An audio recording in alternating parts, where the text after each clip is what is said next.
Hello everyone, welcome back for some more Let's Read Witch on the Holy Night. It was funny, I was like, okay, it's earlier in the day, like it is daylight, it is 3 p.m. I haven't heard fireworks for a bit. And I'm like, I think if I record now, I should be good. And literally as soon as I sit down, as soon as I'm about to touch the record button, don't I hear 2 massive explosions. So from this point on, because last time it was kind of a meme and kind of funny, I will just not bring them up. If you hear them, you hear them. And if not, well, that's just how things will be. Anyways, the second day of exams ended and Sojiro was on his way back to the mansion. The road grew steeper and the woods grew thicker as he made his way up the familiar slope. Right, he's going to go confront Alice. People in town called it not a hill, but a mountain, simply because it took over 20 minutes to climb. This did not sit well with Sojiro, for whom a mountain was something that could not be overcome so easily. That's true.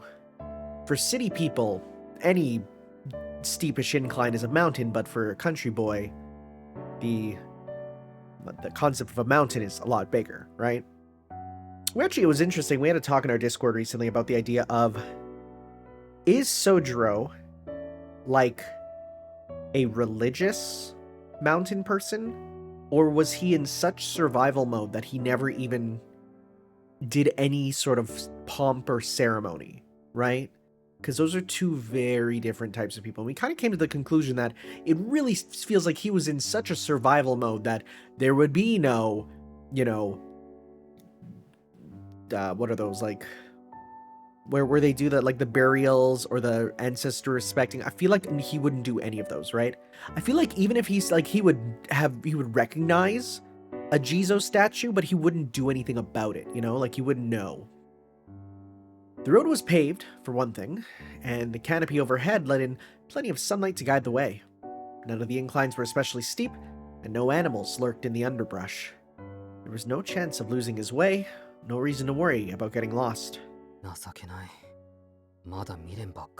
Hey man, we have those thoughts, it happens. Sojiro quietly reprimanded himself for getting so wrapped up in his own little world. In the past few weeks since moving here, he had been constantly comparing the town with his former mountain home. I feel like that's just a normal thing with moving, though. Normally, he would not get upset over it, but in recent days, since meeting Aoko as it happened, he had become rather hung up on the differences. He was none the wiser as to why, but he knew that Aoko was a force that could not be stopped. This naturally made him want to quicken his own pace.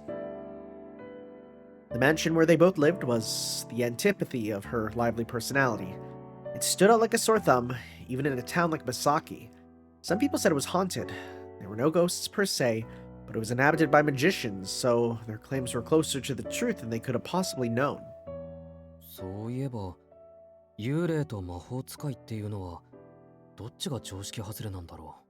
Ghosts. That says a lot more about society.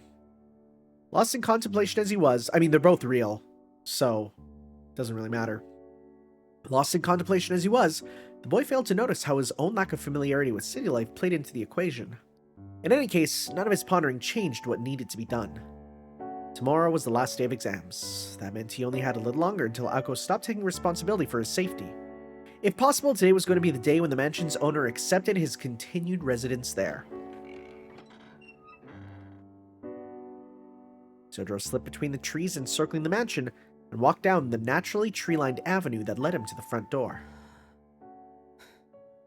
Yosh. Taking a deep breath, he stepped across the threshold.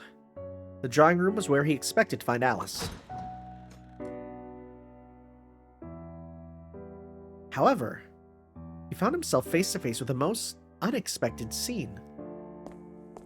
A few steps in, he arrived at the large foyer extending from the mansion's entrance. But one thing was clearly out of place. The foyer of the mansion was like a hall in a medieval castle. It was illuminated by the cold winter sun casting down through the skylight, unaided by artificial light. The wooden tiles smelled of the outdoors. And there was Alice, dressed all in black, huddled against a column so enormous it resembled a sharply cornered tree trunk. The mansion was quite literally supporting her frail body, like a mother's lullaby or a gently rocking cradle. The heavy atmosphere within this old building suppressed even the slightest stir, almost as if warding away any disturbance to her slumber.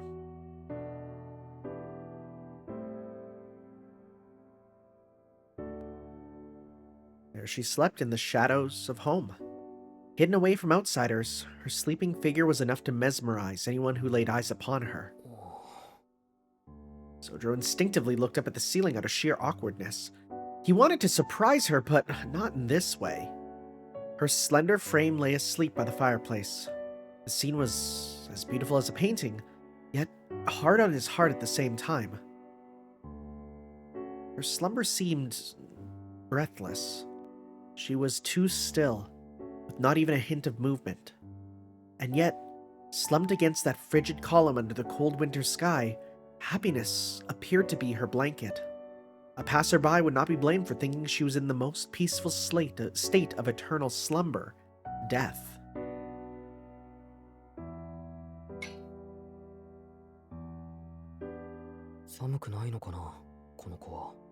Oh, buddy. Sodro spoke to himself as he gazed idly upon her. Bringing her a blanket or something warm did not so much as cross the boy's mind. Oh, okay. Instead, as it sounds, the first thing he thought to do was to go prepare some tea. Okay. He made sure to be as quiet as possible as he opened the drawing room. On the table waiting for him were 3 pills. They were the medicine Alko required him to take every day when he arrived home. Gulping down the vaguely sweet pills, sweet. That's strange. And continuing on to the kitchen, he selected a box of tea from the menu in the cabinet and brewed enough for 2 people. Alice was still asleep when he returned to the foyer. Careful not to make any noise, he crouched down close to the ground. He was startled by how cold the floor felt through his pants. He thought it would be warmer here by the fireplace, but then again he recalled how Alko referred to it as a useless hole in the wall. What was likely the case was that neither she nor Alice knew how to use it properly. Aw, that's adorable. He even brought little sweets. After taking the teacups from the tray and placing one in front of each of them, Sodro carefully pulled his textbook on classic literature from his satchel. This is adorable, actually. He could still see her angry face from this morning. The reason for her anger was still as much a mystery as the unusual look he saw briefly come across her face. In any case, one thing was certain. He needed to start studying for tomorrow. Thanks to Alko's instruction, today's exams went well enough, but tomorrow's would be an even more formidable challenge. After how angry she was this morning, he could not expect her to help him again tonight. Something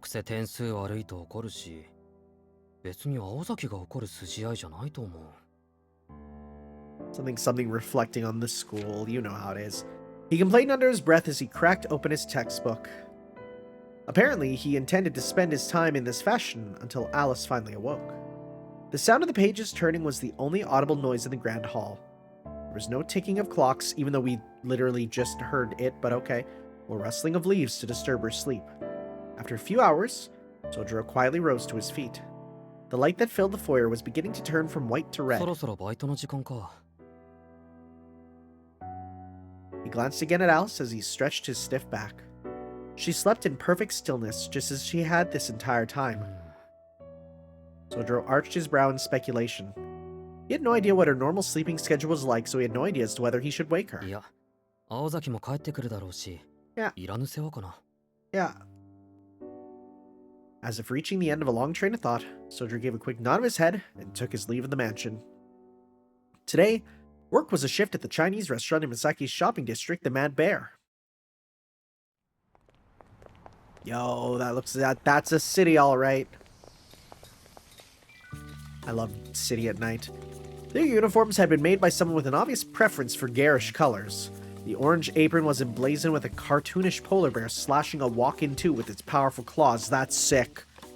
The design resembled warning signs about wild animals seen in the mountains and stood out in Misaki for its one-of-a-kind originality.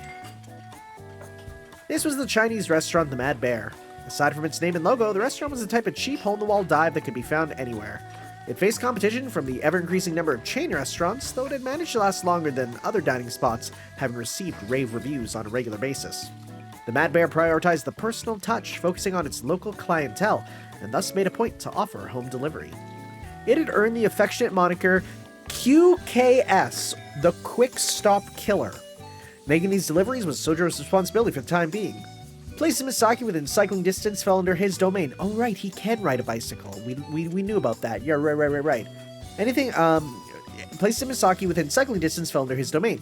Anything beyond that was handled by a more experienced staff member on the legendary 50cc King Salmon motorbike. But, anyway. What was that? When delivery workers were on delivery, they spent their shift bussing tables or washing dishes. The dinner rush was yet to come, and Sojiro and his fellow delivery boys were shooting the breeze while washing dishes in the back. Yeah. He's just doing his work. The two were elbow deep in a giant sink as they enthusiastically scrubbed. At least that was what they pretended to do while they gossiped. Oh, shoot! Messian! I guess that's how they spell it. That's the curry place that CL goes to. Nice.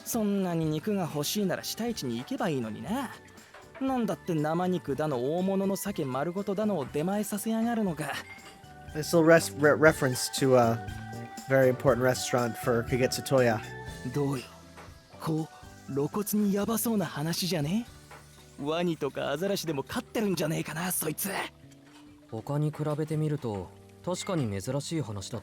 Whoa.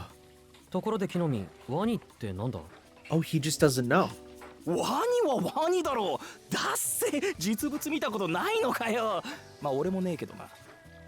They're terrifyingly huge in real life.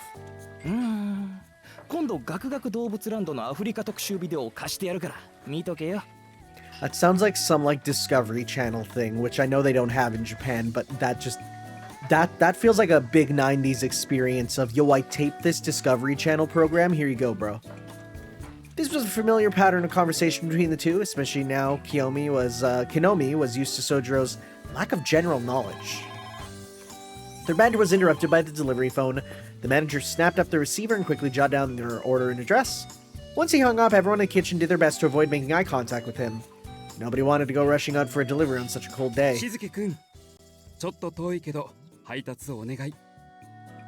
The manager singled Sojiro out for the task, seemingly unfazed by his staff's laziness. Okay. The manager tore the sheet with the order and the address written on it from the memo pad. Sojiro took one look before a grimace quietly spread across his face. The manager stared right back at him as if he could tell what it was he wanted to say. Okay, what's happening?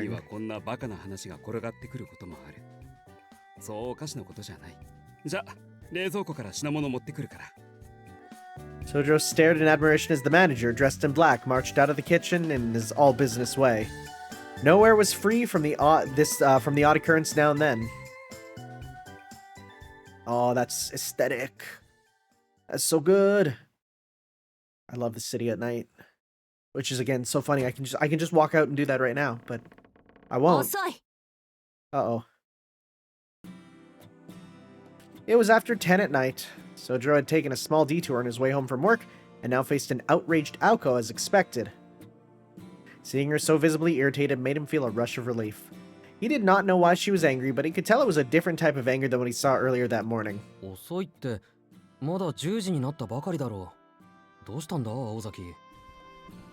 He set down the cardboard box he'd been carrying in his arms and glanced toward the fireplace.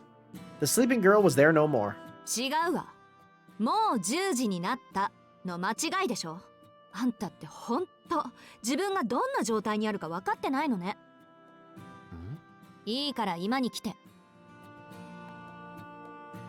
She walked briskly to the other room without pausing, leaving Sojiro standing in confusion, head tilted to one side. He proceeded to pick his box back up and follow after her eagerly. He removed his coat and hung it on a hanger as he entered the living room. Apparently today was one of those days where Alice kept herself locked away in her room.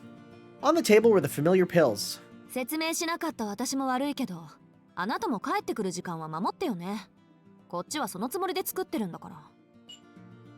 Ako handed him the pills and a glass of water with an expectant look on her face.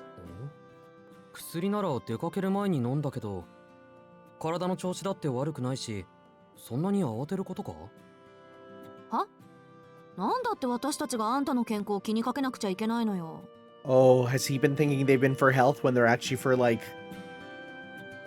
other reasons? 勘違いしてるようだけど、あんたが帰ってくるたびに飲んでるのって What? 平たく言えば毒よ。即効性じゃないから効き目は半日すると出てくるんだけど、その前に新しい毒薬を飲んでおかないと古い毒が体に回ってばったりいくって寸法ね。 What? アリスのやつ、これぐらいしないと信用できないって言い張ったのよ。 So what happens when he needs to leave? ほら、分かったらさっさと飲む。ま、私もこれ面倒だと思うし、近いうちもっと形のある方法を考えてみるから、それまでこの方法で我慢して。言ってることは支離滅裂だが、とにかく今まで良くないものを飲んでたんだな。Sojiro took the pills from her and gulped it down. The fact that it was poison gave him no pause at all. As for his roommate's tyrannical behavior, he showed no signs of standing up to it. So, something's up with him. Reminder, as of last part, my man had peyote in his tea and was fine. まったく、毒を持って毒を制するなんて、また古風な真似するな、青崎もアリスも。Sojiro's face relaxed into a smile upon finding the funny side of the situation. Ako was utterly dumbfounded as to how he could be happy at a time like this. 今日帰りが遅れたのは、アパートまで荷物を取りに行っていたからなんだ。そういうことなら、電話の一つでもすればよかった。There's no way you have a cell phone for a number of reasons. 荷物ってまさかそれじゃないでしょうね。 Sojiro nodded empathetically as he pointed incredulously at the cardboard boxes in his hands. 住んでいないのに家賃を払うのはバカらしいから、今日で引き上げてきた。一応、いつでも戻れるように話はつけてあるから、3ヶ月ぐらいは大丈夫だよ。家賃？あ、そっか、そうよね。私ってばなんでそんなことを忘れてたんだろう。 Oh. アリスが聞いたら喜ぶわ、そりゃ。 Oh no. Okay. I was like, oh, she's gonna be like, oh, how could I forget? Yeah, don't worry about paying rent. That's fine. We'll cover that. But no, now this is gonna turn into, oh, right, you can pay Alice. No. A smile blossomed across her face, as they would say. It was the open, bold-faced look of a child who just came up with a mischievous plan. Sojiro shook with fear at the thought of what that smile might bring his way. けどずいぶん少ないのね、荷物。段ボール一箱分しかないの？そうかな。十分多いだろう。それよりアリスは自室か？ちょっと前に戻ったわ。珍しく食後もここに残ってたんだけど、待ちきれなかったみたいね。She gave Sojiro a meaningful look while continuing to smile through that sinister, or smile that sinister smile. 待ちきれなかったって何を？そりゃあ、アリスが眠ってるのをいいことに、在庫のないフォションとブルーキャリコを勝手に使ってくれた、どこかの誰かさんにお仕置きするためなんじゃない？ The good tea? You use the good tea? ってあのお茶の葉？そう、私もびっくりしたけどね。アリスがどっかで寝入るのはよくあることだけど、紅茶を用意して眠るなんてのは初めてだったから。No. どんな心境の変化か知りたくて起こしたら、アリスの方が驚いてたわ。一体誰の仕業なんだって。 Sojiro clapped his hands together as if remembering something important. He had forgotten to clean up the tea before leaving. The regret written from forehead to chin delighted Aoko immensely. She is such a shitlord. そうか。それじゃあアリスは怒っていただろう。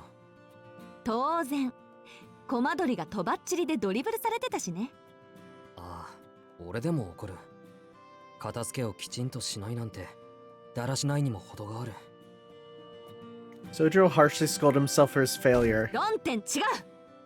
あのね、寝顔を間近で見られたから怒ってるのよ、アリスは。See, and here I thought she was mad because we used the expensive tea. え？そうかな。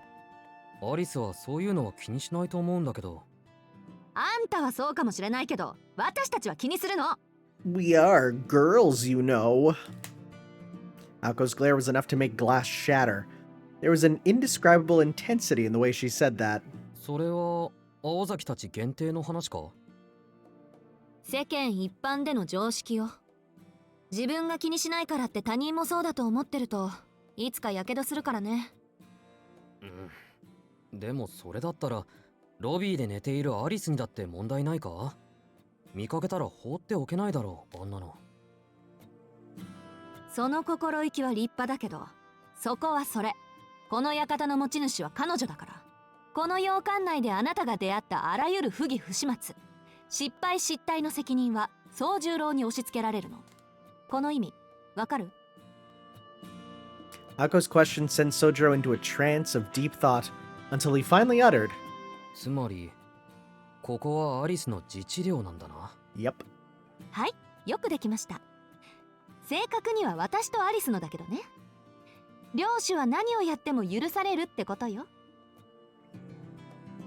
Like, this is so interesting that this was written first, like the general broad strokes of this story. Because if you showed me this first, I would assume that Nasu is like a mega power bottom. Not even a power bottom, just a bottom. Just how this is going.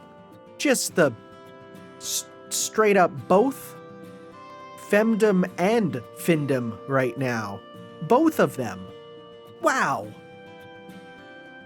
And then it took until, Tsukihime for him to go the entire opposite way. And finally, fate comes around and we're back to normal. And then he liked little girls, and then giantesses. So, what a strange man. She smiled as she spoke and plopped herself down on the sofa. Sojiro remained standing behind the sofa opposite her as he ran over their conversation again and again in his head. The notion of this being their kingdom made him realize he actually had no idea where the girls had come from or their family's background. Oh, please, I want lore. 青崎、君ご両親はどうしてるんだ？ He inadvertently blurted out, this being the question foremost in his mind. 生きてるわよ。三崎町から下りに4駅行った東川ってところの地主。死は祖父だけど、今は隠居して両親と一緒の土地に住んでるわ。Oh. Okay, wow. I assumed he was dead. Huh.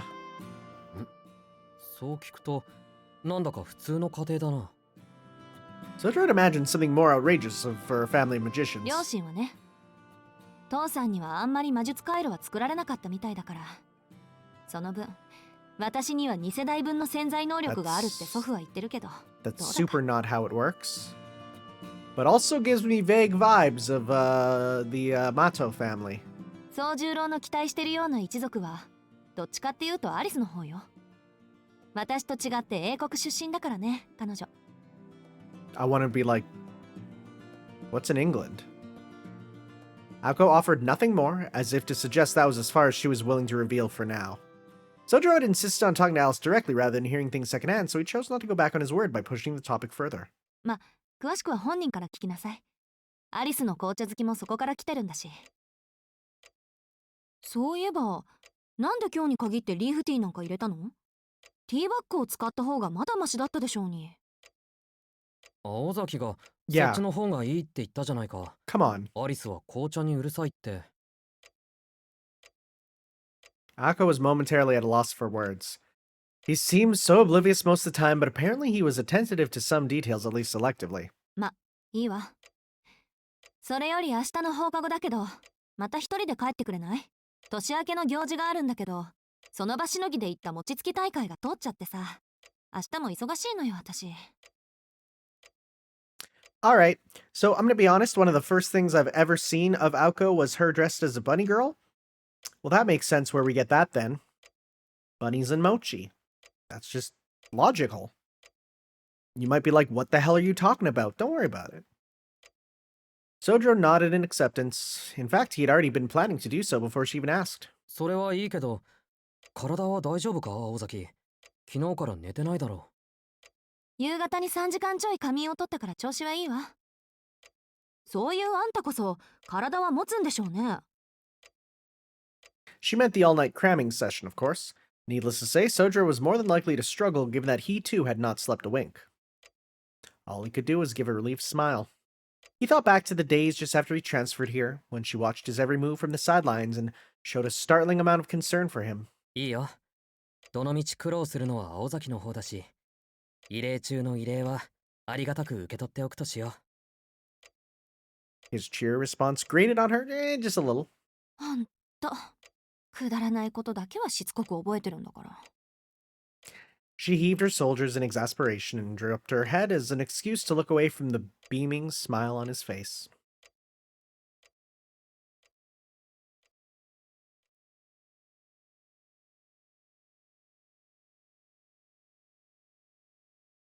The following day, the last day of finals, had ended without a hitch.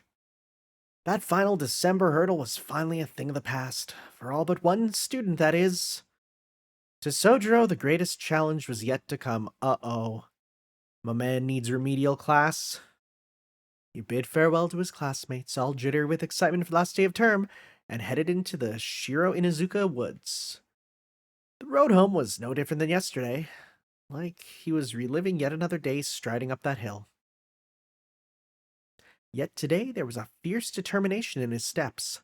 Today was his last chance, and he wanted nothing more than to talk to the girl.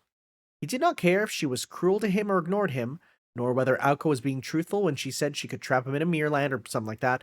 All he really cared about was having the chance to speak with her face to face. But nothing is ever that simple. To tell the truth, what he found upon finally entering the mansion was not wholly unexpected. よく寝る子だな、ほんと。 Oh, she's asleep again. The deja vu he was experiencing made him dizzy. Faced with an exact reenactment of the previous day, he could not help but blurt out what he was thinking. Alice was sleeping by the fireplace, just as she had done yesterday. The way her legs draped to one side resembled those of a princess in a children's book. She looked more comfortable than she had been the day before. Miraculously, he had a rare flash of insight that enabled him to read the situation more clearly. 学校で飛び丸は一人何をしているんだろう。 Upon glancing back at the entrance, he made his decision, took a deep breath, and rolled up his sleeves. If today was a reenactment of yesterday, then he supposed he would play along with that idea. Sojiro removed his shoes and headed for the kitchen. He was off to prepare another ill-fated pot of tea. Since she was angry about him using her precious Fauchon, this time he turned to Jackson's Fruit and Herb Brew. Sadly, this was about as much as Sojiro could manage to amend his behavior. He had failed to realize that it was not the branded tea that landed him hot rodder, but rather his incorrect brewing method. Oh.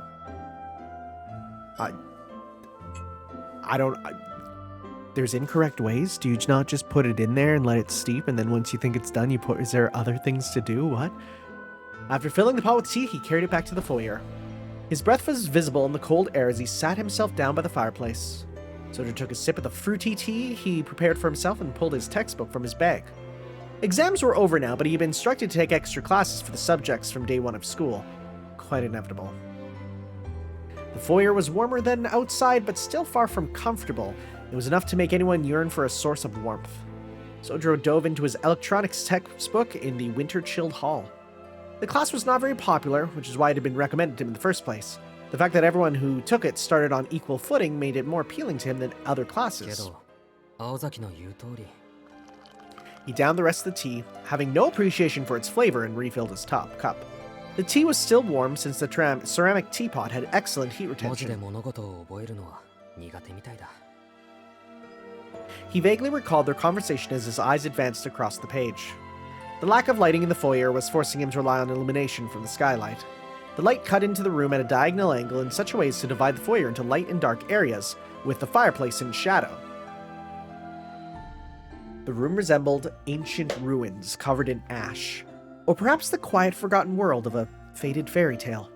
Time slipped on by within the white walls of this room, hidden away from the sun.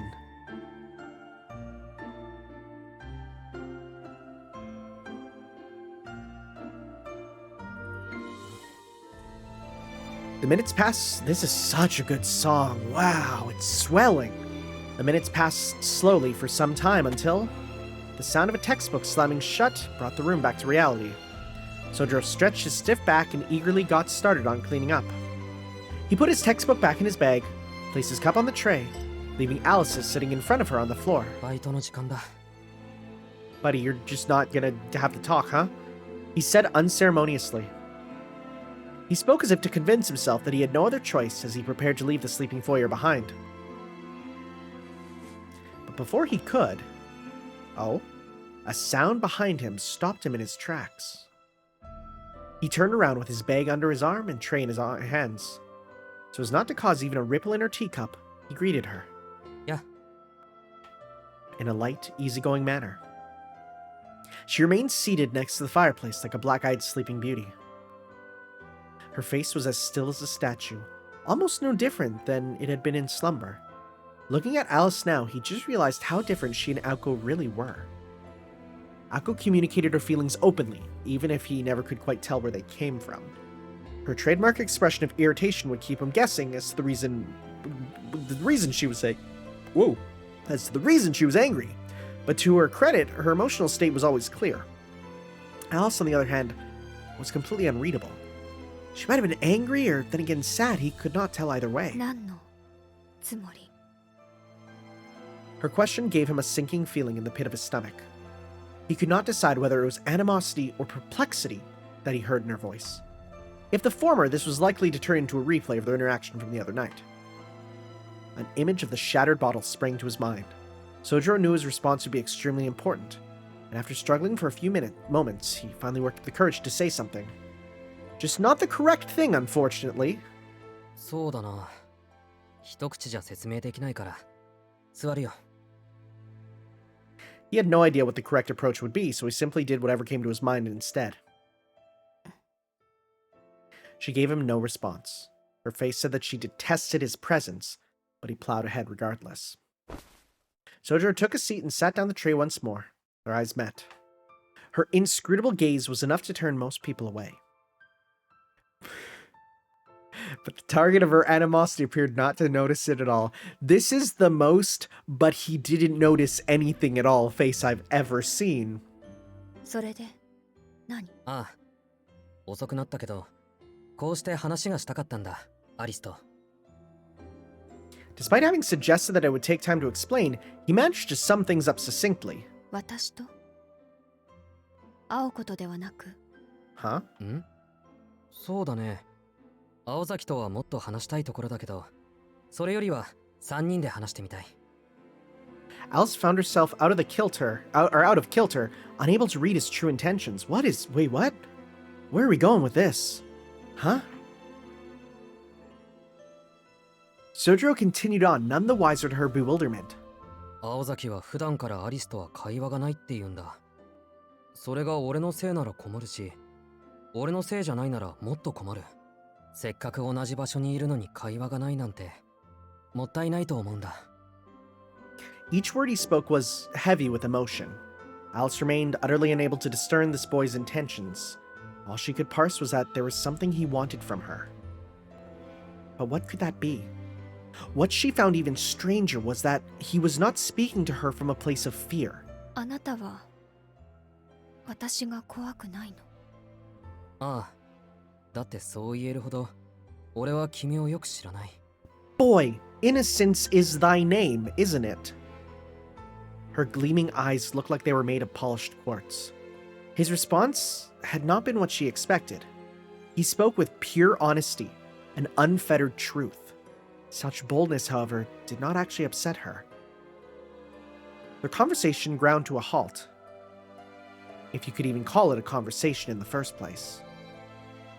Alice grew tense as if displeased by the strangely comfortable moment of silence between them.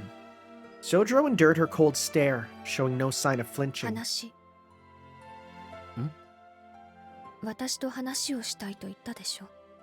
なら、好きにしてみたら。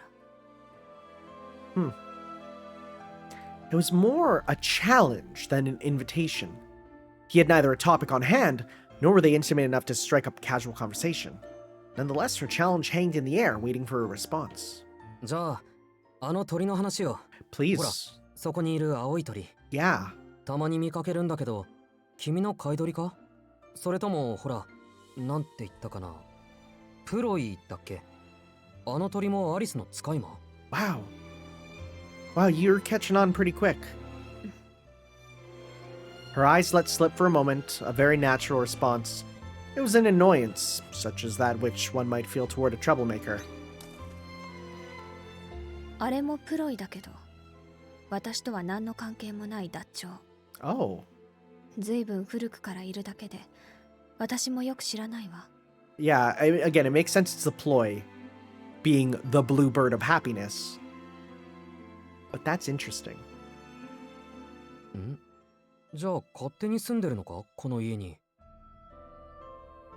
勝手になんて、私が許すはずがないでしょ。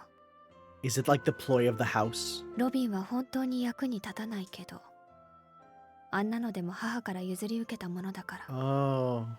失敗続きでも特別に住まわせてあげてるの。そっか、安心した。ここに住むのは役に立たなきゃダメってわけでもないんだね。She turned away in silence to avoid looking at his hapless grin.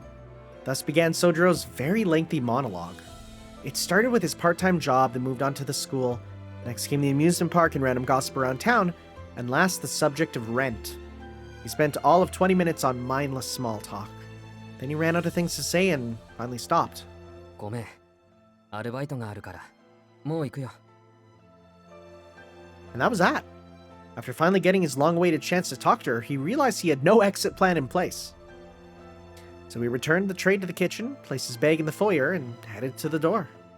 She had never seen the boy so candid, which was why, overcome with surprise, she found herself calling out to him.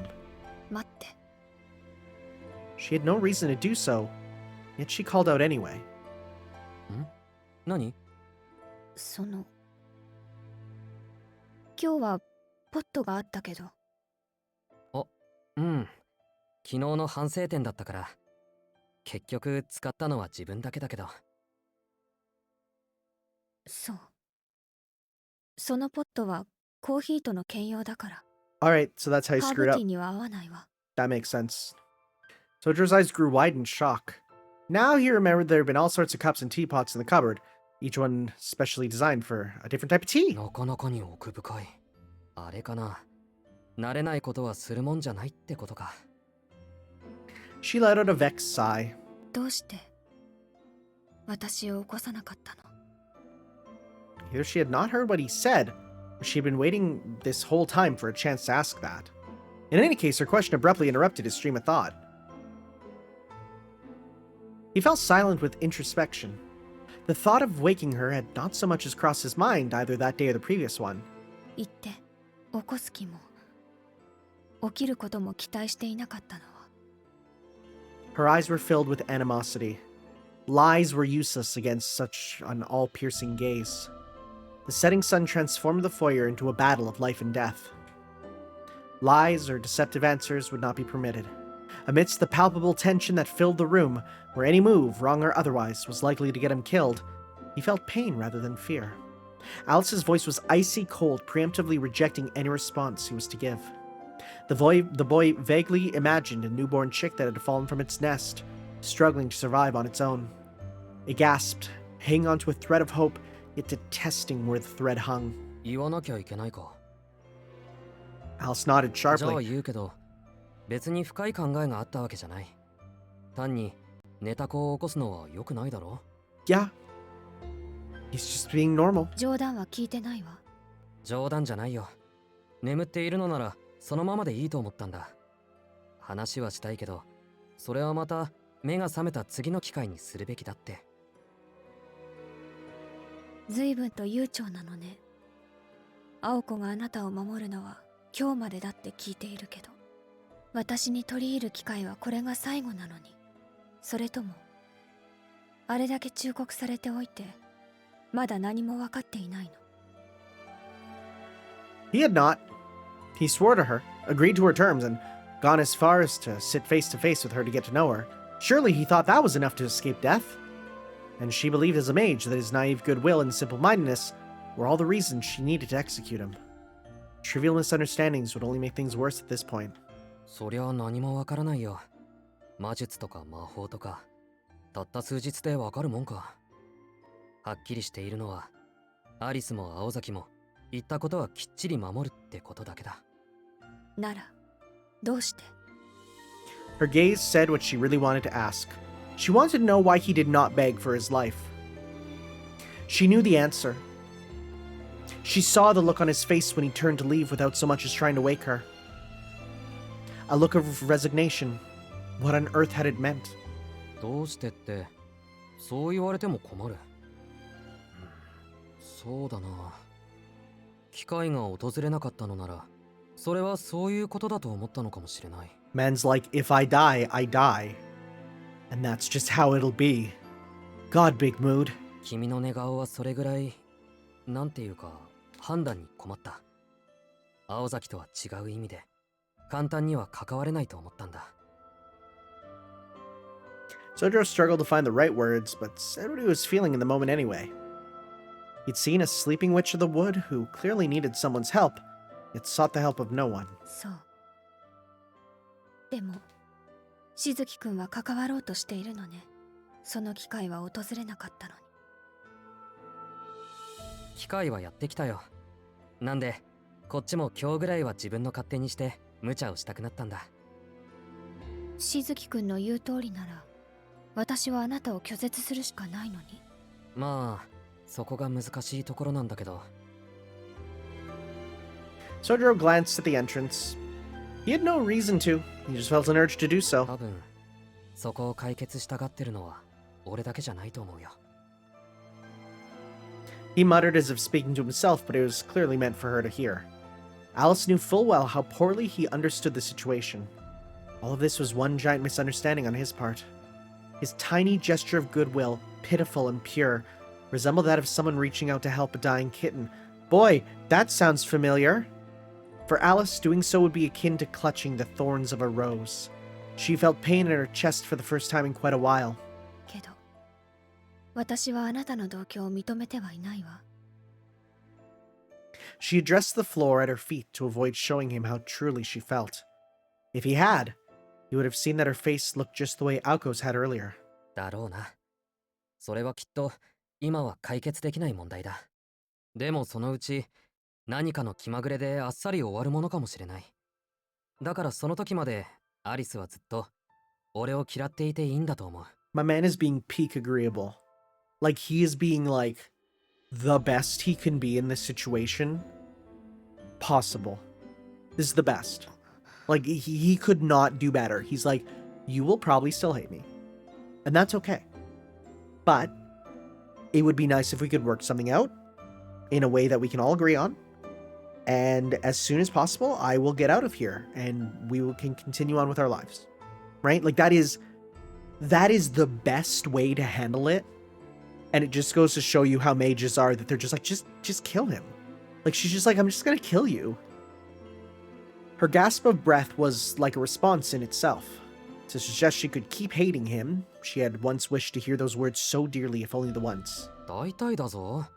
アリスだけじゃなく、青崎も同居を認めてない節があるじゃないか。だから認めてもらうなんて意気込み自体が間違いなんだ。どうあっても俺は青崎や君たちとは違うんだし。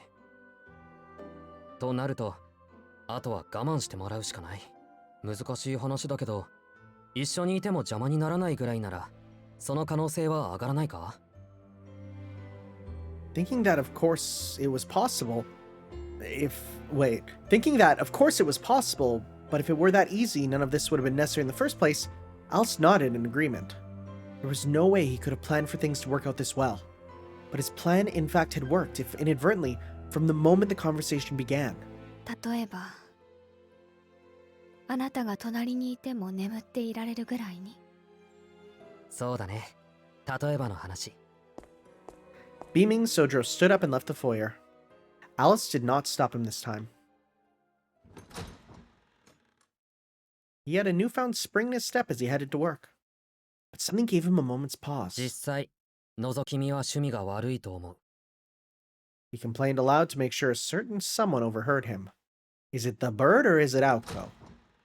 Those are two very different... Oh, it's Aoko. No more than 2 minutes had passed since Sojiro left the mansion when a long-haired figure came creeping into the foyer. Aoko Ozaki had been just outside the entire time eavesdropping. 帰ってたの。With a sullen glare, Alice addressed the interloper. Ako was shivering from head to toe from standing in the cold for so long. She deemed gloves an abomination and refused to wear them except in the most extreme cold. Well, that makes the thumbnail art I got of her wearing gloves a problem. As a result, her slender fingers were pitifully swollen and red. ちょっと前にね。 Wait a sec. それでどうだったのアリス？ I 随分と話してたみたいだけど。 Oh no, I have the anniversary art. And she's absolutely like I have a wall scroll of the Type Moon anniversary art of like Saber in the dress, Arkwit in the dress, Shiki in her kimono, that's her ascension in FGO, and then Aoko in a blue dress. And no, she's absolutely not wearing gloves. That is a remarkable attention to detail. She's like the only one. She looks strangely elated, as if she blew on her hands to warm them. Alice was not fooled at all by Aoko's facade, clear from the ill-tempered look she wore on her face. あなたがここまで過保護とは思わなかったわ。意地？それとも義務？ God, this pan flute is so Mario 64. どっちかっていうと成り行きね。で、どうだったのよ結果は。気に食わなかったら実力行使に出るって言ってたじゃない。Alice's mood was growing darker and darker the longer she had to look at Aoko's cheerful posturing. It all went back to their dinner together the previous night. After everything that happened in the foyer, Alice was both more suspicious of and intrigued by Sojiro than ever before. She insisted that Aoko let him walk home alone that next day. She then used a concoction to fake her slumber and recreate the same scene as the previous day. That portion of her plan went well, but the rest had veered totally off course. It did not help to know that her roommate had savored every moment of it from the other side of the wall either. To make matters worse, Alice was frustrated at herself for letting such trivial matters bother her. She stared at the teacup still sitting on the floor. Her pale finger traced its cold rim. 青子の言う通り、害にはならない人ね。あくまで今のところの話だけど。 She forced a tone of indifference in order to hide her irritation with her apprentice. It was in this moment that Sojiro's fate was decided. あら、それだけ？アリスにしては長く話してたのに。 Relentless, Aoko continued her line of questioning. Alice only stared back icily. 青子、あなた、隠していたわね。 She voiced her displeasure at Aoko's behavior in no uncertain terms. Suddenly, the air in the foyer felt cold as ice. They stared at one another, each trying to guess the other's next move. さすがね。よくそこに気がついたもんだわ。でも、こればかりは譲れないのよ。Whoa. Aoko widened her stance and glared at Alice. 何もすべて奪うとは言っていないわ。そうね。 Oh, the rent. あなたにも3割ぐらいは回すつもり。Completely unperturbed by Aoko's warlike posturing, a simple look was all Alice needed to keep her roommate in check. 10が3に化けちゃ、ちょっと黙ってらんない They're わ。 literally breaking apart the rent. This is 高望み hilarious. は命取りよ、青子。 Alice remained calm and dignified, not moving a muscle. It felt like hours passed as the two stared at each other in silence. Aoko was grinding her teeth in frustration. At this rate, their alliance would be in tatters before they even confronted their foe. And worst of all, she knew Alice had the upper hand. It was her house. ケチ。 Aoko accepted her feet with a... 悔しいけど、アリスが6。私が4で手を打つわ。It pained her to settle for less. Alice nodded in satisfaction. そうね。家主は私だけど、彼を招いたのは青子だ。 This is hilarious. いいけど。ああ、情けない。こんなことなら錬金術でもかじっておくんだった。そうでもないわ。彼ら、バブルが弾けて大変だって話よ。I heard the word bubble in there. The bubble economy. Alice spoke with confidence of someone with first-hand experience of such matters, yet Aoko only nodded absent-mindedly in response. Their bitter fight was over how to split the take of Sojiro's rent, now that he was officially going to move in. Not the most becoming quarrel for a pair of mages. Forcing a boy to live with them and then demanding he pay rent was beyond extortion. It was truly vicious. でも、そんなセリフが出るってことは、アリスもようやく認めたってことね。Aoko was triumphantly satisfied with herself. 認めてはいないけど、公園での夜、彼を結界で捕捉しなかった責任があるから、彼と約束をした青子だけを責められないでしょ。約束か。Ako looked up at the ceiling as she recalled the night at the amusement park. Only a week had passed since then, but Ako already felt that Sojiro's fate and her own had become intrinsically linked. Or perhaps they had always been connected by fate since the moment they'd met. She could not see into the future, so there was no way to know for sure. ま、縁とか運とかはともかく変だけどいいやつよね、あいつ。Bad egg. He's not a bad egg. That's a good way to describe him.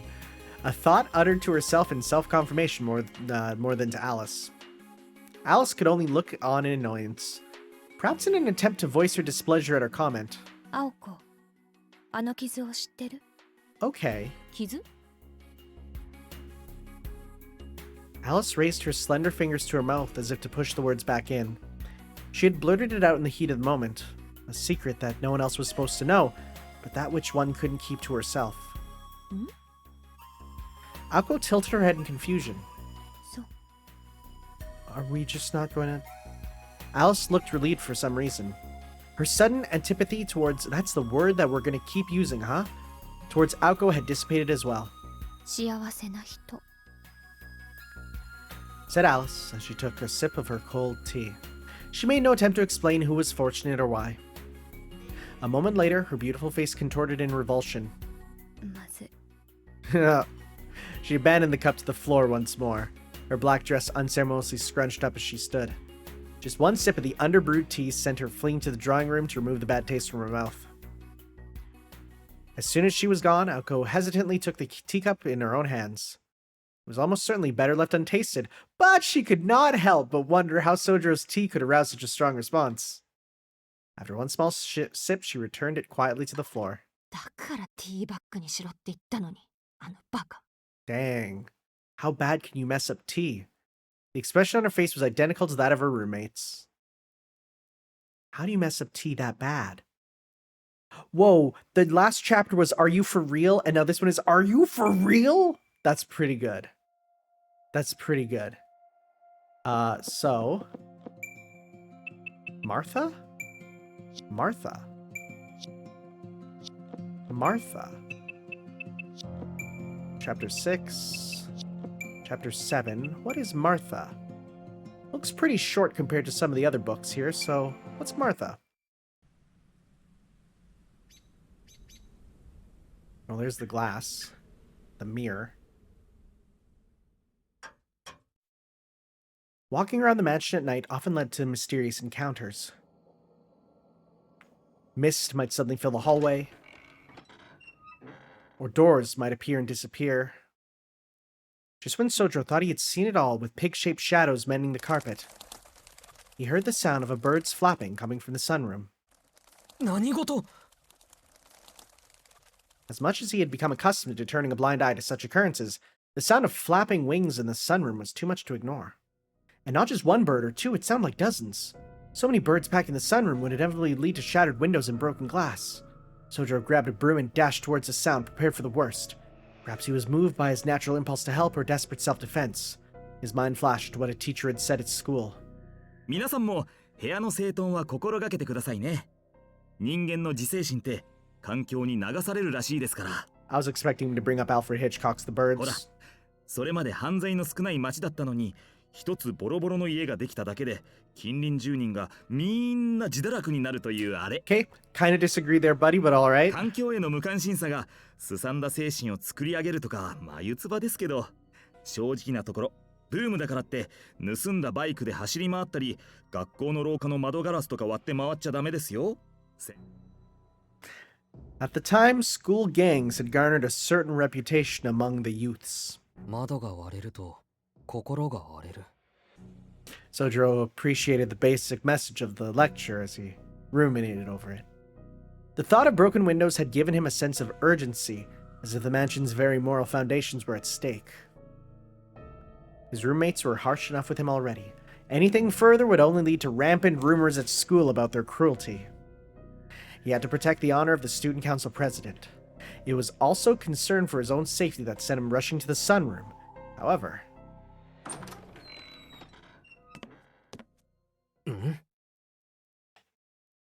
There wasn't a bird to be seen, or a chirp to be heard upon his arrival. あら、 Huh. Only Alice and Aoko, sipping afternoon tea at the table that overlooked the courtyard, were present.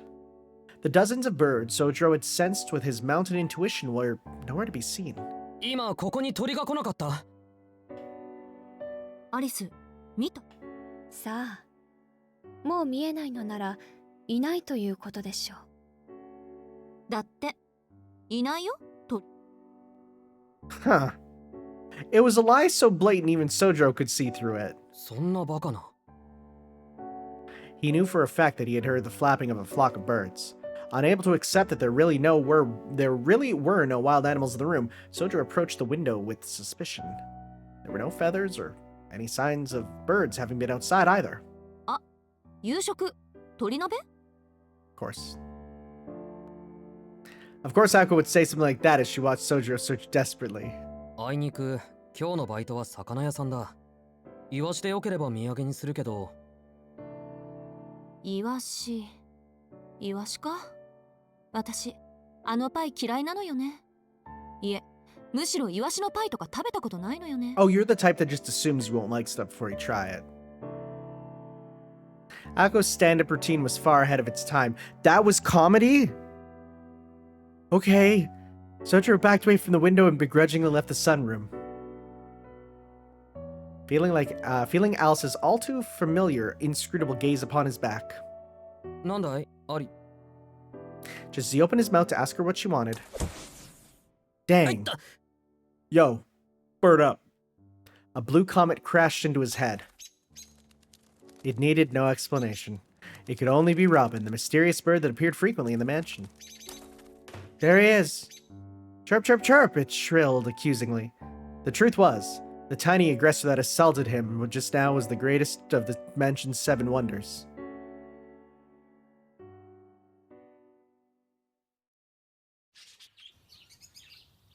Why does this seem familiar? Was this in the demo? I think it might have been, actually.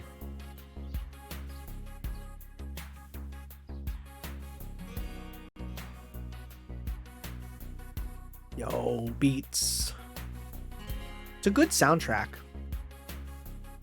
It feels, because there's so many tracks, it feels less like a OST and more just like a proper movie soundtrack. Sojiro encountered all sorts of people along his route to work. Still new to city life, he found the crowds of people outside the station utterly fascinating. In fact, they were the highlight of his commute. No two people wore exactly the same clothes or walked in the same fashion. With so many people, you could think they would all melt into an indistinguishable huddle, but each person he saw was different and unique. Sojiro was as excited as a child as he looked out at the bustling, diverse streets of the city. いや、 Closing his eyes in shame, he sighed. He was upset with himself for behaving like a bumbling tourist from the countryside. ちょっと、 This 青 was 信号で突っ立ってられるの邪魔なんだけど。 Yeah, we saw this. 何柄にもなく黄昏てるんだか。 A stern and familiar voice behind him snapped him out of his navel-gazing. なんだ、マッドベアに行く途中だったんだ。私はコンビニのバイト。こっちは5時からだけど。同じく5時から。くまりはどこか寄るところでも？本屋に寄った帰り、読みたかった本がなくなってたから仕方なく出歩いてたところよ。なるほど。時間を持て余しているところも同じだね。I thought this character would be way more apparent, but they're super not, it seems.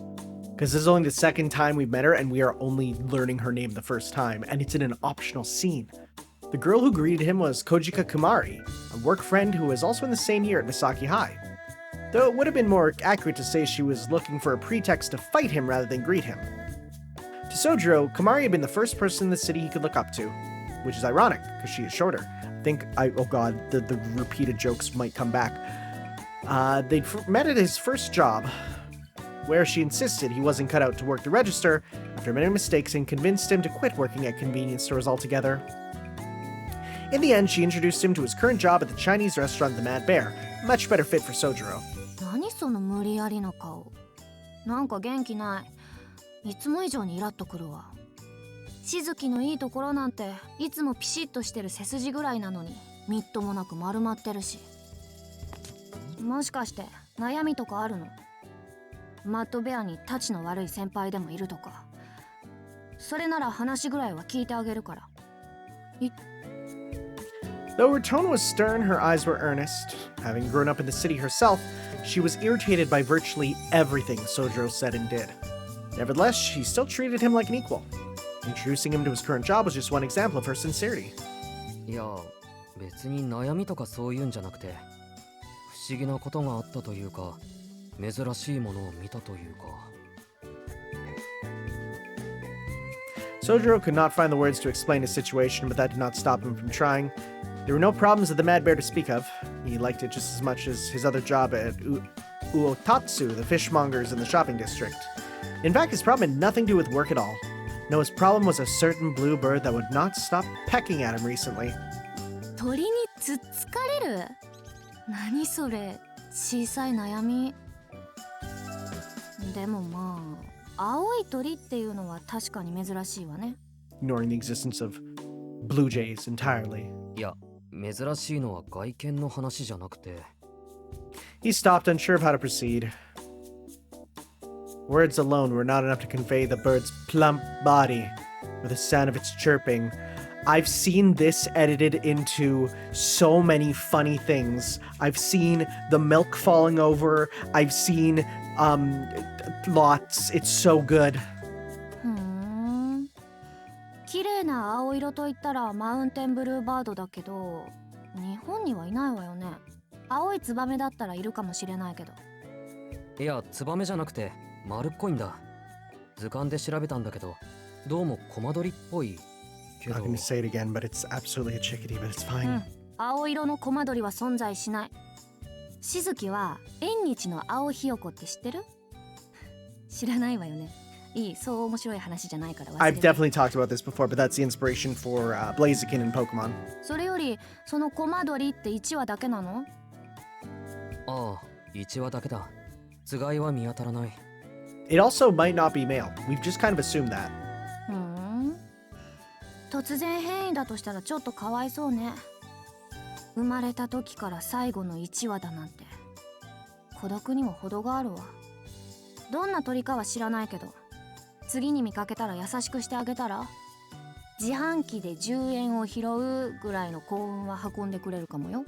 Have you considered bringing him birdseed?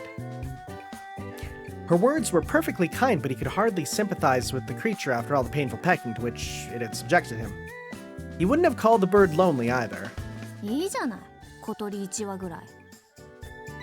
そりゃ都会で鳥につつかれるのは珍しいけど、いい方の珍事よそれ。これがゴミ袋を漁るカラスの大群だったら困りものでしょうけど。Yeah, but they make those great noises, those noises. I love the sound of Japanese crows, which are real. I've learned. I heard them, and when I heard them, I clapped. あ、そういえば他にも気になることが。Her example reminded him of the mystery of the disappearing birds at the mansion. A stranger than strange event. 実は今あそこに見える丘に住んでるんだけど。Oh, you're just explaining it, huh? 出るんだ。大量のムクドリが頻繁に。そのくせ街に出ると見かけない。当たり前でしょう。街じゃ鳥なんて見かけないし、あそこは山だから動物は多いんじゃない？それよりあなた、あの山に引っ越したの？前のアパートは引き払ったって聞いてたけど、学校まで通うの大変じゃない？ I don't know if I なんだ would. ってあんな偏僻なところに。I don't know if I would call that the boonies. Boonies has a different feeling to me than living on a mountain in a mansion. ちょっとした成り行きだよ。それに通うのは大変じゃない。大変なのは中の話なんだ。Literal daily CBT. ん？ It took 30 minutes to reach town on foot.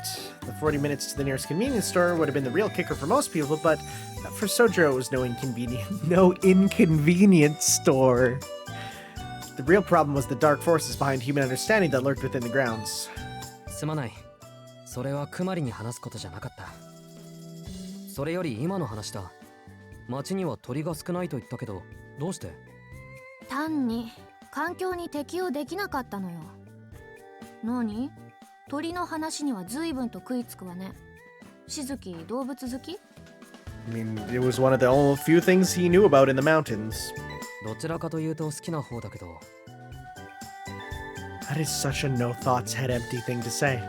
そう、私は嫌い。そんな私に鳥の話とかしてほしい。Her statement could hardly be more self-contradictory. Minutes after telling him to be nice to a bird that attacked him, she was now claiming she did not even like animals. そうだな。嫌いなだけで苦手でないのなら、知ってる範囲で聞かせてほしい。痛いとこつくじゃない。いいわ、バイトまでの時間つぶしにしてあげる。さっきの続き、環境に適応できるかできないかってところからね。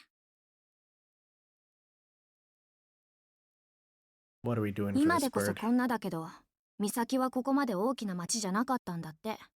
昔はその半分が森だったから、彼らはもともと森に適した生活をしていたのよ。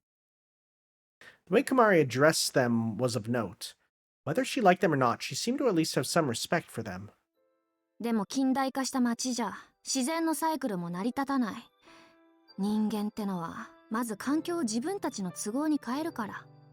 やぶかが多いってことで小さな川の流れを変えたり、町中コンクリートで塗り固めちゃえば鳥的にはお手上げよ。虫も森も少ないんじゃ、もう山に逃げるしかない。彼らは故郷を追われてこの森から山に移った。人間にとって都合のいい町は鳥たちが生きるコロニーにはなり得ないから。 Which is ironic because pigeons exist.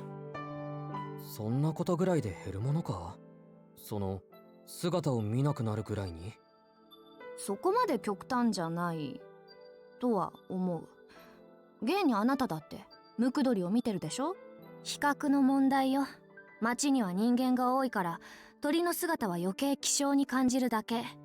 たまに見かけるだけで珍しいと思えるぐらいにね。ああ、確かに。じゃあ鳥は町からいなくなっただけであの山に移り住んで。 Humans might not be able to see them in day-to-day life, but they were alive and well nonetheless. Their habitat and lifestyle changed with the times, but they never truly disappeared. Sojiro's sense of relief was sharply disrupted by a serious look from Kamari. あの山に天敵がいなければね。人間の手による乱獲か、移った先にいる生態系との衝突か。どちらにせよ、居場所を失った彼らの寿命は短いと思う。一世紀 Dang, 持てばいい方かもしれない。she's a bird truther.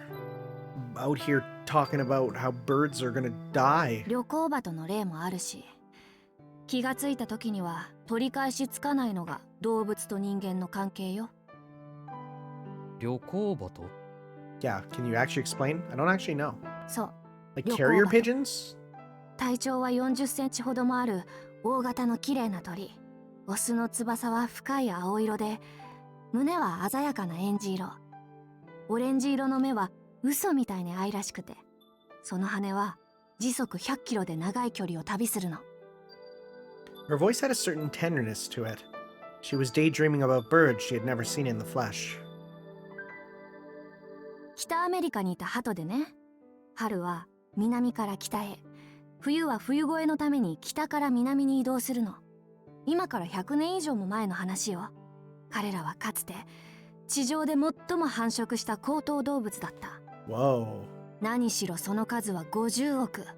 当時の総人口より多かったっていうんだか Whoa, is ら。 this true? 圧 Huh. 巻よね。なんと人間より数の多い動物がいたっていうのか？ Well, I mean, insects, but go off. うん。でも彼らは絶滅したわ。 Really? 他ならぬ人間の手によって。 You know what? I'm googling these. Is this real? Passenger pigeon. What do they look like? And oh yeah, they have the wow, really nice colors. And yeah, why did they go extinct? Dang. Extinct that was endemic to North America. Huh. Exploitation. Commercial exploitation of pigeon meat on a massive scale. Pigeon meat?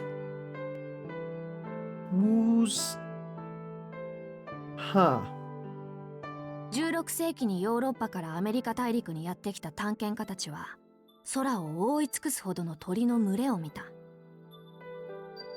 それが旅行鳩を記した一番古くて確かな記録。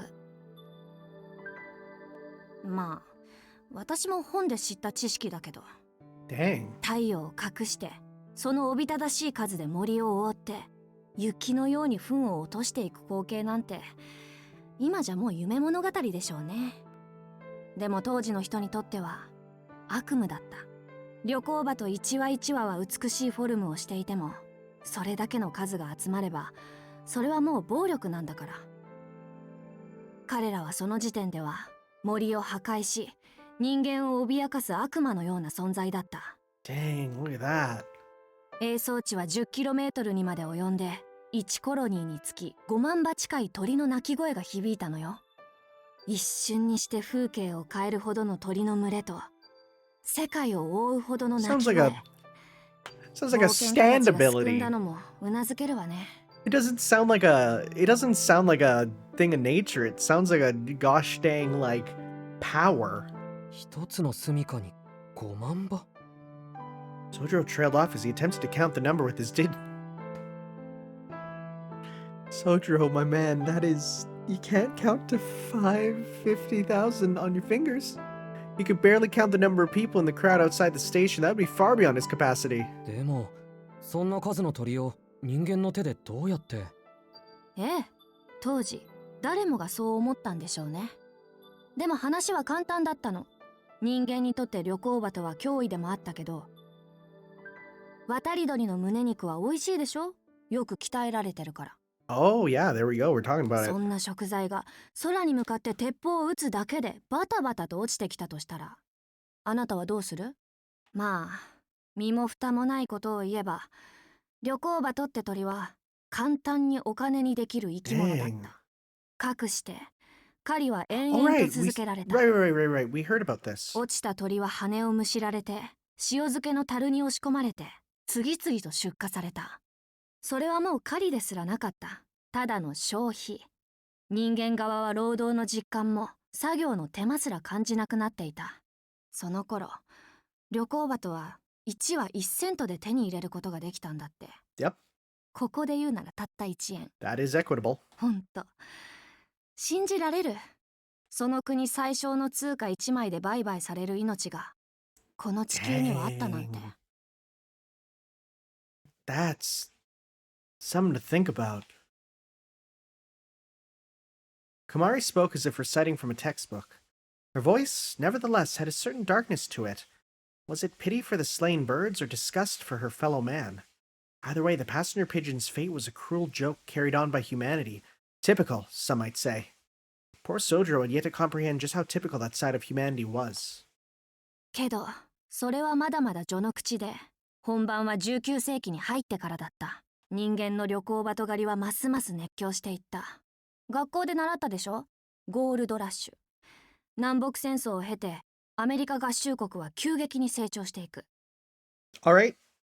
Did not expect the American Civil War to be talked about in Mahoyo. That's for sure. That's for sure.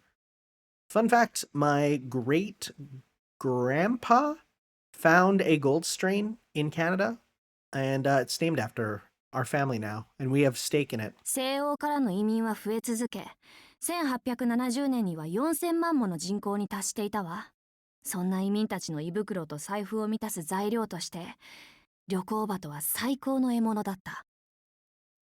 で、もっと最悪なことに、彼らはより早く、より多く、より簡単に旅行鳩を乱獲する手段を競い合った。目をつぶした鳩をおとりにして集団を誘い込んで1日で1万羽以上捕らえたやつさえいた。それでも彼らは乱獲に疑問すら持たなかった。 Wow, that's horrible. 繁殖と狩猟のバランスは誰が見ても明らかに狂っていたのに。 She was doing everything she could to speak in calm, measured tones. Sojiro, meanwhile, was completely enraptured by her words. Having been raised in the mountains, it was by no means a happy story for him, but right now he's more interested in knowing why it ever happened in the first place. それ一方的すぎないか？旅行鳩だって数が減ってくれば人間には近寄らないんじゃ。 They're birds, dude. They have no brain for that. そこが彼らの不幸だったのよ。旅行鳩は繁殖力が非常に弱くて、 Oh no! 自衛手段を持たない鳥だった。大群で暮らすこと、それだけが彼らの身を守る手段だったの。彼らが50億の王国を築けたのはそれまで天敵がいなかったからなんでしょうね。先住民であるインディアンも彼らを乱獲することはなかったというし。 I can't believe that this game talks about my native brethren. God, Nasu, why are you so based? けど入植者たちは自然のサイクルには点で疎かった。 It was the white man all along. Can't believe it. I want... Can you imagine? Sojiro busts on home, looks at Alice. Alice, why would your people do that to the passenger pigeons? 何よりあのおびただしい数の鳥が絶滅するなんて、旅行鳩にしたら晴天の霹靂よ。まさか何世紀も遅れて海の向こうから天敵がやってくるなんて。 I feel this is symbolism. そうして is 1896 Direct 年、 symbolism. 人間はようやく熱狂を冷ますほどの現実に直面 By した that わ。 point, though, capitalism would have taken root. There would be no stopping. たったの25万羽。それが確認された旅行鳩の総数。何もかも手遅れ Yeah, よ。 it's too late. 急いで保護法が作られたけど、人間の習慣はそう簡単には変わらないわ。 You think that, like... You think that the government's laws matter to someone in, like... rural Montana? あるいは狩人たちはこう思ったのかもしれない。まだ25万羽もいるじゃないか。1000羽や2000羽ぐらいなら独り占めしても構わないだろうって。そうしてハンターたちは当時最新の技術、電報で旅行鳩たちの所在を知らせ合って、実に20万羽の旅行鳩を仕留め、4万羽を傷つけた。生き延びたのは5000羽だけ。この時点で彼らは野生で生きられる種ではなくなったの Yeah, よ。 with low fertility rates, they're done. Sojiro's face sunk into a scowl. No longer able to survive in the wild. He knew all too well what that phrase meant. No wild animal can last long on its own. No animal can survive without a sufficiently large population of their fellow kind and sufficient feeding grounds to support the group. Strength in their massive numbers with all the passenger pigeons ever had, and so once that was gone, they were as good as extinct. それで旅行鳩はどうなったんだ？最後に保護された旅行鳩はたったの3羽。シンシナティの動物園ではオス2羽、メス1羽の旅行鳩が飼育されたけど、1年でオスたちは死んじゃったわ。残されたのはメス1羽だけ。その時点で彼女は地上で最も孤独な生き物になった。名前はマーサ。 Oh my god. 北アメリカを旅する鳥たちの最後の1羽でありながら、ただの一度も空を飛ぶことができなかった。 This is so カゴの sad. 鳥。 I was like, why is it called Martha? And now I know. 結局29年で彼女はその命を終えたわ。 That's old for a bird. 1914年9月1日午後1時。一つの種が終わる時間がここまで正確に残っている例は今のところこれだけよ。 Probably as of the writing of this game, but I'm 100% certain we know more now. The story of 5 billion deaths had finally come to an end. The birds had been swallowed up by the machinations of human civilization. Kamari had intended to show her sympathy for the lost species, but the emotional impact had clearly been lost on Sojiro. All but, wait, what? できるだけ私的に語ったつ Had もり been だけど、 clearly, had been Okay, all悪い but みたい。 lost. Yeah, I was gonna say. 山育ちのあなたには憤慨物の話だと思ったのに。いや、すごい話だったけど、整理がつかなくて。当時の人たちは自分たちの手で減らしておいたのに、 God, なんで最後は保護したのかって。 this is like a deep talk on human nature. Kamari stared blankly at him, eyebrows raised high. What he likely meant to ask was why humans would protect the last of a species they themselves had hunted into extinction. Kamari could hardly be blamed for her bewilderment. Having been raised in the city, she failed to recognize the danger inherent in his cluelessness.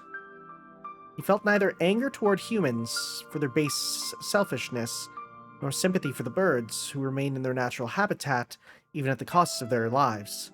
His upbringing had not provided him with the necessary sense of self-righteousness to produce feelings in either direction. That's incredibly sad. 相変わらずよくわかんないやつ。まあ、私が言いたかったのは、どんなに強く美しく見えても、居場所から追われた生き物は儚いってこと。しずきくん、あなたが見た鳥は、その最後の一羽かもしれないわよ。And with that, their idle conversation came to an end. It was nearly time for their shifts to begin, and Sojiro was the first to head off. らしくない。何熱く語ってたんだろう、私。You're gonna make him, like, cry while washing dishes, thinking about the birds. Kamari remained in the park after Sojiro left. Martha, the last of her species. She had not been referring to the bluebird when she mentioned Martha, but... やめやめ。珍しいから特別視するとか、バカみたいだし。She rubbed the back of her head, apparently angry at herself for getting involved in something that was none of her business. She and Sojiro were not even in the same class at school. He was a total stranger as far as she was concerned. The more something bothered her, the more she felt compelled to investigate it. It was a personal quirk of hers, and the only reason she had gotten so worked up about the passenger pigeons. Kamari's well-groomed brow furrowed. She had only spoken to Sojiro to make sure he was doing okay at the Mad Bear, or maybe it was that she had been strangely drawn to him. The more they spoke, the more she felt drawn to him. まあ、見てて頼りないってのが一番だろうけど。話してみるとしっかりしすぎてるのよね。Amidst her muttering complaints, she recalled their conversation upon parting. で、少しは街に慣れた？ To which she had given a weak shake of his head. 全然。何にせよ、覚えなくちゃいけないことが多すぎて。He was trying his best to keep up with the overwhelming amount of new information every day. However, despite his apparent naivete and frailty, he was in fact trying to learn everything he could about his new surroundings. But at the same time, there was no reason it needed to be so overwhelming in the first place. It was only due to his own naively subordinate frame of mind that he felt compelled to memorize each and every detail. どうだろう。素直っていうのはちょっと違うと思うよ。単に、それがいいことか悪いことか。He awkwardly claimed. そうね。でも、もしかしたらそもそも。Kamari stopped herself mid-train of thought, deciding to instead wave goodbye and take her leave. She sighed aloud every time she replayed the scene in her head. Work at the convenience store started in 5 minutes. She gave herself a light slap in the face in an effort to forget their conversation. She reminded herself that she had neither the energy to worry about other people's problems nor the obligation to do so. She had her own concerns, saving up enough money for college, for example. Fighting against her parents' opposition every night was draining enough. There was no room for burdening herself with other students' issues. でも、もしかしたらそもそも。It's not like her to get so tongue-tied, she thought to herself under a strained smile. ほんとはっきり言ってやればよかった。あなたは単にそういうのに関わる気がこれっぽっちもないんじゃないのかって。He really did annoy her. Now, in a thoroughly bad mood, she left the park in a huff.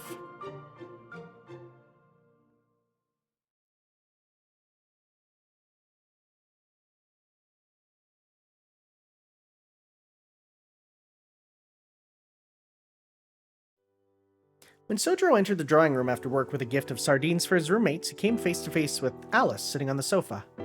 や、こんばんは、アリス。The sense of familiarity to be able to say, I'm home when entering the mansion still eluded Sojiro. He headed straight to the kitchen to fill a bucket with water to keep the sardines fresh. But the icy stare on his back sent him anxiously to the refrigerator instead. 台所にバケツはダメなんだな。Huh. Calmly accepting the change in plans, he shoved the sardines into the fridge and peeked back into the drawing room. アリス、青崎は？さあ、自分の部屋にいるか出かけているんでしょう。 Her reply was curt. He nodded and got to work cleaning the kitchen. There was nothing in particular he wanted to say to her, and also sensed that it would not be a good idea to start up a conversation needlessly. So he tidied up the sink area, washed the cutting board, wiped down the knives, put away the cutlery so they could easily be found. Her black eyes monitored every action in his streamlined workflow. A rhythm that even the most seasoned housekeeper would be envious of. He would surely notice her gaze before too long. He bent over to store a large pot under the sink when it happened. As he began to stand back up, as he locked eyes with Alice, and then...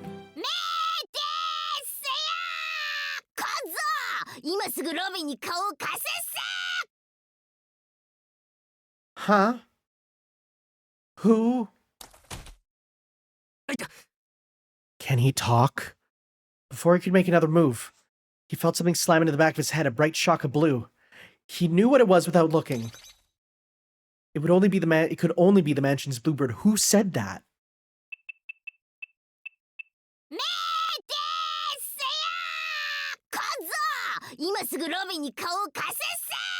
He says Robin. Oh, it's Robin. That's what Robin sounds like. 洋館に戻ってくるなり、コマ撮りに呼び出される。 Sojiro muttered under his breath. It was a rare situation that made Sojiro feel like complaining. Oh my god, that's your voice. The robin chirped in its shrill tone. You see, this little creature that loved to attack Sojiro so was the greatest of the mansion's many wonders, and with good reason. What? ところで、鳥鍋ってどういうことっすか？それ美味しいんすか？今度見舞ってほしいっす。Why is he British? Are you having a bird bath, mate? You think you're better than me, eh? And what the bloody hell is chicken stew supposed to mean? You got something against a Richard III? Like so, Sojiro had an inkling of what the bluebird was getting at. For someone raised in the mountains, this was an utter nightmare. Animals were not supposed to be able to talk. He can what? Then again, having lived in the mountains for over a decade, he did sometimes feel he could understand what birds were trying to say. He can understand birds. What? He knew it was just his imagination. Why would his imagination be in a British accent if he doesn't know about British people? But sometimes he even thought he saw him as he thought they even saw him as a friend. That was not the case with this bird. Oh. Sojiro had a realist's attitude towards wild animals as a result of being so familiar with them, in contrast to the ever-mysterious humans who lived in the city. しかし、現実だ。 What do you mean? As much as he wanted to deny the reality he was facing, he could not help but recall Kumari's story. She had said to try to be nice to the bird the next time he saw it. According to her, any rare or one-of-a-kind creature must accordingly feel lonely. 座れって言ってるのに仕方っすか？あーでも椅子ないっすねここ。じゃあ立ってるっす。小坊主だけに廊下に立ってるのがお似合いっす。It's like... It's almost a Neko Arc voice. Almost. あれ？今うまいこと言ったんすかね自分。It's like Neko Arc, but remove all the cat and replace with British and pirate? The bird perched itself on the telephone receiver, seemingly worn out from all the flapping. Sojiro was dumbfounded. Listening in silence to the bird's chatter was his way of expressing his denial. Now, I have some thoughts about this. 自分長いっす。プロイ歴長いっすよ。Me long career. I'm pretty old, you know, on account of me long career as a ploy. マイ女神の頃からアリスさんに仕えてるっす。なんで青いかとかどうでもいいっす。Don't ask me why I'm blue. 特技はズバリ探偵役と被害者役。でも探偵である自分が真っ先にコロコロするんで、誰が自分を殺したか結局誰もわからないっす。Okay, this, I feel... did I not drink my water? Am I dying? What is happening? フロイ、待ってくれ。それには聞き覚えがある。なんなんだと言われても困るっす。エロいとか役いとかの最上級じゃないっすか。Oh yeah, The best way to describe Robin's style of writing is the Neko Arc's just nonsense. Thusly, the conversation began between the two most powerless residents of the Kuonji estate, humankind and birdkind able to understand one another after all. Sojiro was tired of letting the bird get to him, fully aware that ignoring it took more energy than it was worth. Filled with a sense of resignation by the time he finally did make an attempt to interject, both parties' guards were firmly down. Sojiro was focused on how rare the bird was, while Robin was focused on his showdown with his rival that was to be eliminated at all costs. いいっすよ細けいことは。そんなことよりマイ天使アリスさんの話をするっす。なんとアリスって天使なのか？ Not in the literal sense, buddy. It was an impressive sign of progress that he did not need to ask what an angel was. True. Aye, 自分に bruv. とって天使のような存在ってことっす。下界の喧騒とか自分の言葉をガン無視するところとかマジ天使。 Is this fucking bird a chav? Is he going down fucking London, in it? Going down to Soho? Oh my god. アリスさんは神聖不可侵にして冷酷非道。マイ女神であったところの母君とはちょっと毛色が違うっす。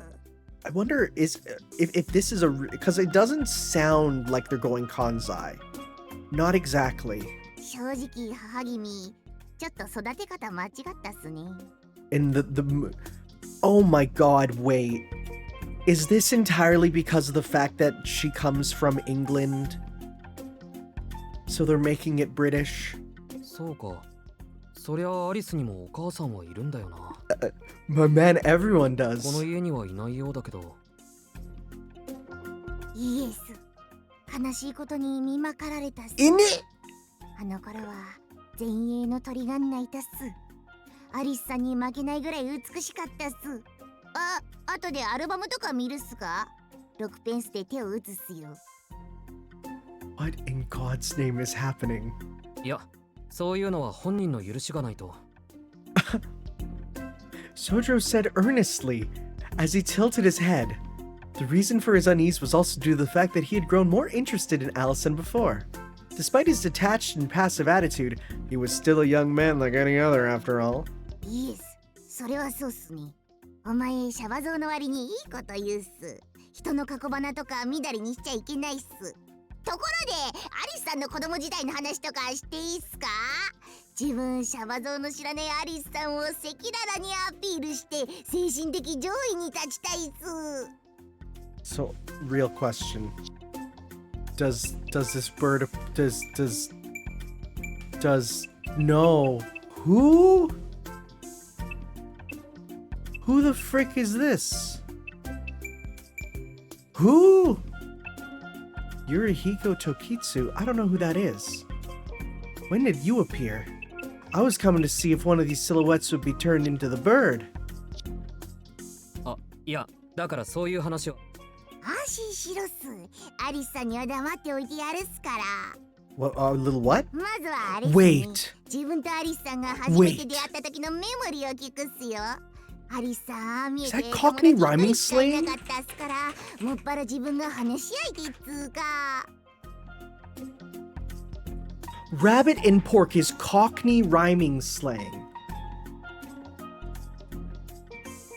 Oh my god. If you don't know about rabbit and if you don't know about Cockney rhyming slang, it is the most infuriating thing. Oh my god.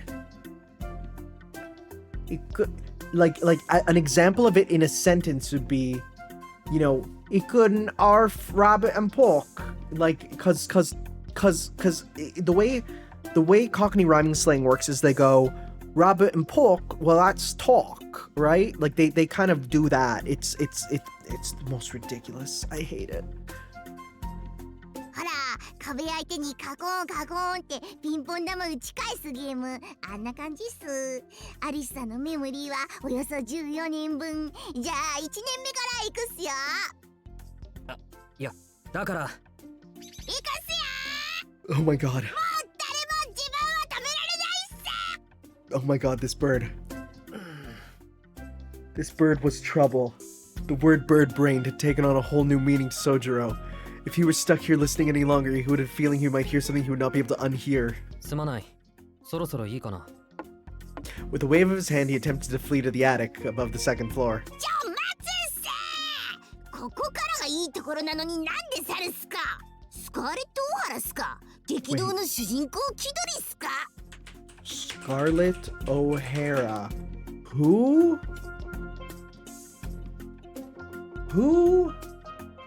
Fictional character From Gone with the Wind. I don't know anything about Gone with the Wind. そのあたり自分なんか納得いかないっす。まだうちに入ったばかりの Saucepan 新参 and 者が lid? なんでアリスさんの Wait, 視点を Saucepan and Lid, is that a kid? 許せないっすけど、その秘訣を教えてほしいっす。切実 Okay, に。what is it? I'm 自 typing it 分本 in. 気出したらすごいっすよ。Saucepan and Lid is slang for a kid. Oh, frick! I hate that I'm starting to get this. 何？ Halfway up the stairs already. Sojiro, I actually didn't read that. So you better tell me you think I'm serious. Wait, you're all she looks at. Oh. Sojiro quickly retraces the steps. 君、今のはどういう？だからアリスさん好きあらばお前を見てるっす。思い出したっすよ。そもそも自分熱視線でサーチされてるからって突き上がるなと釘刺しに来たんす。Oh, mince pies. That's her eyes. だいたいその字は何度も自分に助けられてるっす。Why would you call him that? アリスさんの命令がなかったら That raises more questions than 鏡の answers. 中でおだぶつっす。これなんすかね。人間の感情とかわかんないっすけど、魚辺に佐渡とか書くっすかね。Rubber and glove. Is that love? Moby Dick, is that sick? Let me check. I'm looking this up. So we got... I'm double checking. Rubber and glove. Rubber and glove is Cockney slang for love. I got that. Moby Dick. Is that rhyme for sick? Oh my god, guys. How am I getting this? I hate this rhyming slang, but it's all clicking for me. I bet you there's people who got to this and had no idea about this. 助けられてるって俺が？まあ殺そうとしてるのもアリスさんっすけどね。アリスさんはこう言ったっす。彼が鏡の中に迷い込みそうになったら助けてあげて、危険なものには近寄らないように誘導もしてあげて。I feel like they're doing like... でも思い上がらないことにしずきくん。 I feel like they're doing 3 or 4 different accents. Oh. Rest in peace. It happened in a flash.